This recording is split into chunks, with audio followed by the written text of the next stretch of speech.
Hey guys, what is cooking? Welcome back. It is Wednesday. It is that time of the week again for another edition of Fan Talk, your favorite podcast by your favorite fan. That is me, Kyle Brian Schley, otherwise known as K Brunch. Here we are again. No candle today. I figure I'm more of a cold weather candle kind of guy. Like sweater weather is the one I use a lot. I like balsamic fir. I like mahogany teak wood.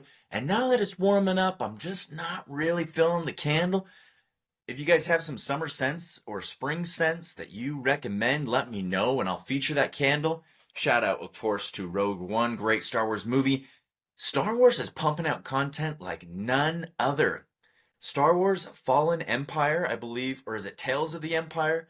New cartoon show, similar to what they did with Tales of the Jedi and the Clone Wars. It's coming out here soon on Disney Plus, so go check that out. I'm super excited for that. I'm also super excited for the show. We got a lot of great content coming your way today. But first, Spotify is where you can find Fan Talk as well as on YouTube. You can also find it on iHeartRadio, Amazon Music, anywhere you can get your podcasts. Of course, I do put it up on YouTube, so go check it out. Fan Talk by Kyle Brinchley. We have some great things to talk about. We're going to be talking about college basketball. One last time for the time being, we're going to be talking about could the Arizona Coyotes relocate to Salt Lake City, an NHL team in Utah? We've been talking about that on the show for many months now, and you've probably heard it in the news. It's a real possibility. I'll talk about that. And then NBA season's wrapping up. It's almost playoff times. We'll look at the playoff field right now and see who my current picks are, current favorites to go far and to win in the championship come June. Okay, let's start college hoops. Let's finish up here with college hoops. What an incredible season it's been both on the men's and the women's side of the ball. As I mentioned last week, Caitlin Clark and Paige Beckers and Dawn Staley, South Carolina team, all these great things for women's college basketball has really helped this year, and I think it will continue to help them moving forward. Congratulations to Dawn Staley and South Carolina for completing the perfect season, 37-0. That is absolutely incredible. Crazy, if you think about it, to really go a full season, win 37 games, and not lose a single game. And you go up against a great team in Iowa with Caitlin Clark. You take out a bunch of teams throughout the year. You don't even lose once. Absolutely incredible. Hands down to them. Shout out to all of college, women's college hoops. It's been a great season, and it can only get better from here. On the men's side of the ball, UConn takes home the championship. They make history. It's not every year, and it's not very often that a team repeats back-to-back years. I mentioned this before. The last time that a team did this was the Florida Gators in 06 and 07. UConn just did that behind my man Dan Hurley. They took down Purdue 75-60, which is really impressive because if you look at the stats, I think it was 8 or 9 games in a row, tournament games that they'd won by more than 13 points, which is pretty bonkers because this Purdue team was good. Zach Edey, obviously 7'4", can score. He was a menace to be reckoned with. They had a lot of other good pieces. Braden Smith, Fletcher Lawyer, and of course Matt Painter, a great coach. But UConn just steamrolled them. I mean, it was close in the first half, but pretty much after halftime, you knew UConn was going to win that game and that Purdue had no chance in coming back. Nothing Zach Edey could do. So, hands down to Dan Hurley and UConn for winning it again. I did pick them in one of my brackets, but I made 11 brackets, and it definitely wasn't the one I was thinking would do the best, just because I was thrown off by the one seed thing. But, hands down, UConn makes history, repeats, and Dan Hurley, I think, should stay at Connecticut and go for a three-peat. What do you guys think? Let me know down below. Another quick news, John Calipari took a job with Arkansas, which is kind of interesting, staying in the SEC, leaving the Kentucky job open.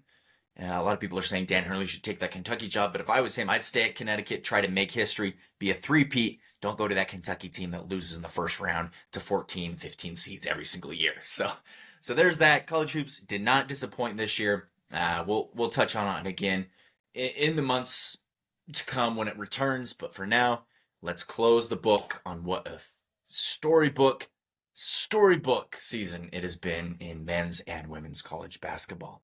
Okay, let's jump to hockey. And I know a lot of you guys aren't big hockey heads. And frankly, I'm not the like most like the biggest expert on hockey either. Obviously, I love watching hockey. I think hockey is one of the most entertaining sports to watch in person when you're actually in the arena as the game is going on. I love hockey. I love the idea of hockey coming to Utah, and that is exactly what has been in the works for a long time now here. The Arizona Coyotes are a team, based in Arizona, obviously, and they have not had the best go at it. So there's been talks about how the Coyotes could relocate to Salt Lake City, but there's a lot of moving parts. There's there's so much that goes into it. It's more than just like, hey, we should have a team here. Same with the MLB coming to Utah. I've talked about that before. Like everyone wants the MLB to come to Utah, but there's a lot of moving parts and a lot of things that need to happen in order for that to, come to fruition. So, as I mentioned before, the Arizona Coyotes could relocate to Utah for a variety of reasons. But Ryan and Ashley Smith, the owners of the Utah Jazz, are really pushing for this. They really want this to happen.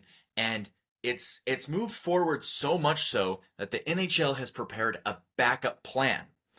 And essentially, the backup plan would be to sell the team to Ryan Smith and Ashley Smith to bring the team to Utah.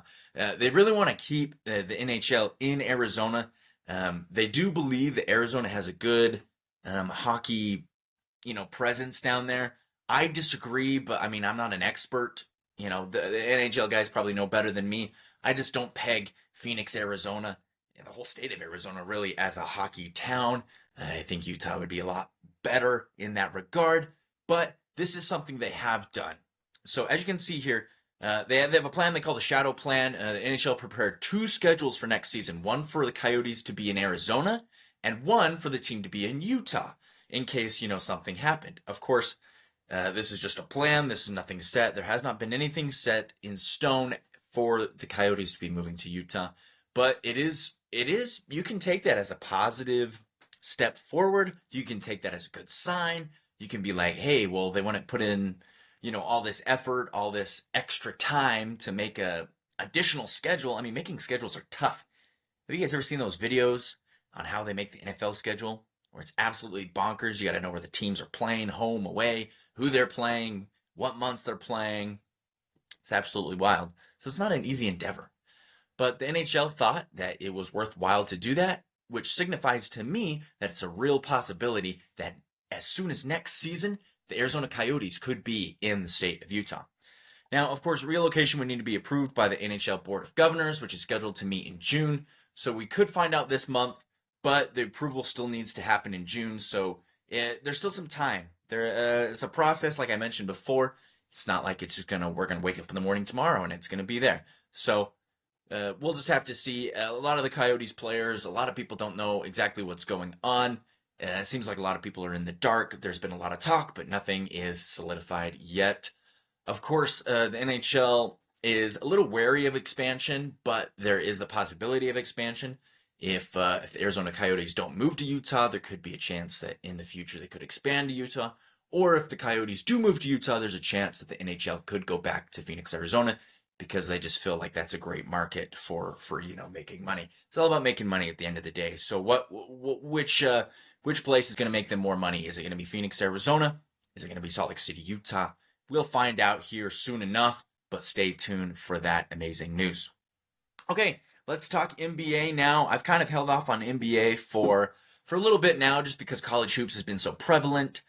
MLB has started, NHL's been going on, the football season's wrapped up. So now NBA can really take the spotlight here, and the season ends in 4 days. Can you guys believe that? We're already in April. The last day of games is Sunday, April 14th, and then the play-in tournament will happen on Tuesday, April 16th. And I think the play-in tournament's real fun. If you're not familiar with it, in the past, each conference, the Western Conference and the Eastern Conference, so two conferences, they split the teams in half. The top 8 teams from both conferences go into the playoffs. 1 play 8, 2 play 7, 3, 6, 4, 5. But a couple years ago, they implemented this play-in tournament. I think this is the the third or fourth year of it being in practice. So seeds 9 and 10. So two more teams are included in this. So 7, 8, 9, and 10, they're in a play-in tournament. Essentially four teams playing for two spots. So 7 plays 8, and the winner of that game gets the 7 seed. The loser plays the winner of 9 and 10. So it kind of gives 7 and 8 still the advantage because in the past, if you were the 7 and 8 seed, you guaranteed were in. Whereas now it's like you have to play to get in, but you do have the advantage. So the higher seed gets home court advantage, of course. And it's been real fun. If you remember last season, the Miami Heat were the 7 seed, I believe, and they lost at home to the Atlanta Hawks. So the Atlanta Hawks got the 7 seed, and then the Miami Heat had to play against the Chicago Bulls for the 8 seed, and they ultimately ended up winning that game. Real close game there, but then they went on the tear, took out the 1 seed, went all the way to the NBA Finals as an 8 seed led by my boy Jimmy Butler. So you never know. It could be a good time. Let's take a look here at what the current play-in tournament would look like. ESPN's really nice. It has it all laid out for you. So as you can see here, they have it separated. The top 6 seeds, they're all safe. And then 7, 8, 9, they're all in the mix. So in the Eastern Conference, obviously the Philadelphia 76ers, Miami Heat, Chicago Bulls, Atlanta Hawks. If it started today, Miami Heat would play in Philadelphia. Atlanta would play in Chicago. Winner of Philadelphia and Miami would get the 7 seed. Loser would play the winner of Atlanta and Chicago. And it would be played at one of these sites. In the Western Conference is kind of a bloodbath. It's going to be interesting to see. As you can see here, the Phoenix Suns, which obviously very good team with Kevin Durant, Bradley Beal, and Devin Booker, they're currently having to play to get into the playoffs. They could miss the playoffs because the Kings are a good team.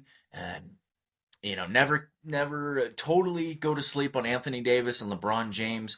And then, of course, Golden State Warriors, they've been there before.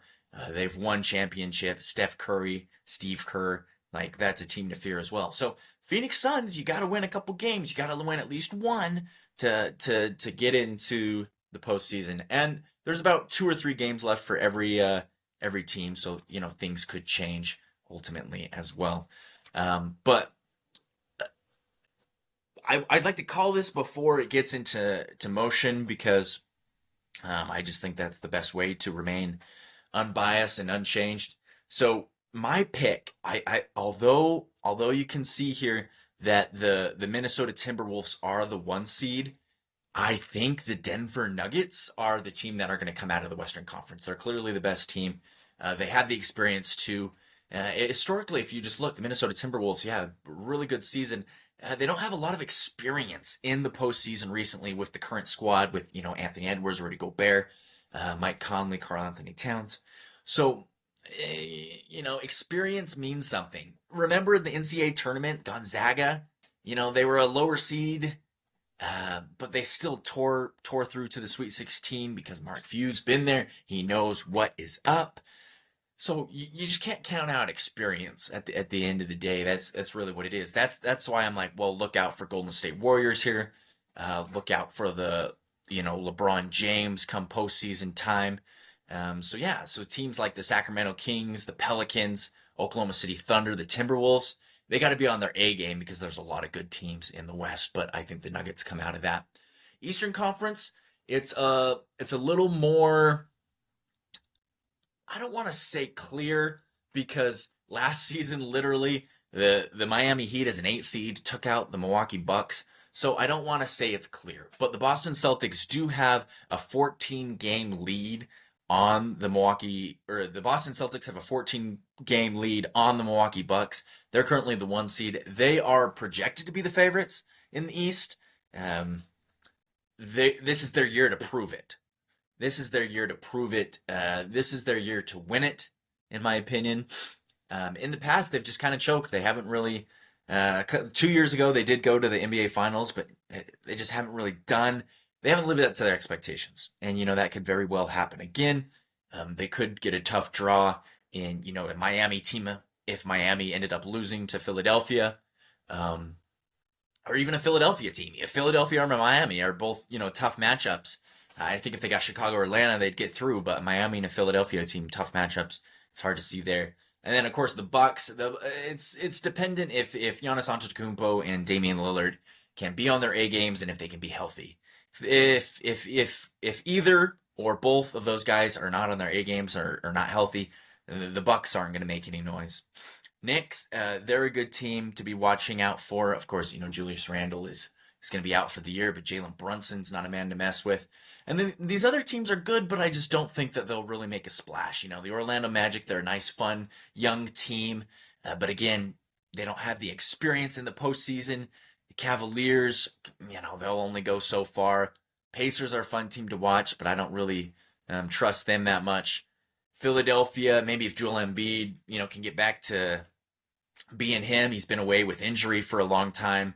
Maybe they can make a splash. Maybe they can make a run, upset the Celtics. But really, when it comes down to it, I think it's going to be Boston, or maybe Milwaukee could surprise them if Damian Lillard goes nuts and Giannis can do that as well. But as I mentioned before, the play-in tournament starts Tuesday, April 16th. So check that out. It should be a very fun NBA postseason. The thing I love about sports here in America is that one season bleeds into another. So we just had college hoops end literally on Monday, and then a week later we have the NBA play-in tournament, start of the NBA playoffs, and then NHL playoffs won't start too much longer after that. MLS is already gone, MLB's going. It's great. The NFL draft is coming up. It's just sports, sports, sports. You gotta love it, and I absolutely do here at the Fan Talk podcast. So thank you guys so much for being on this journey with me and joining me here. Again, Fan Talk you can find on Spotify, YouTube, iHeartRadio, Amazon Music, anywhere that you get your podcasts. And if you like the video version, of course, check me out. It is on Spotify and YouTube, the video version. Give me a like, give me a follow, tell your friends about it, and enjoy your sports watching habits just like I do. And we will see you next week for another great edition. More great content coming your way here on Fan Talk. So guys, thanks again for watching. I will see you guys next week. Take care.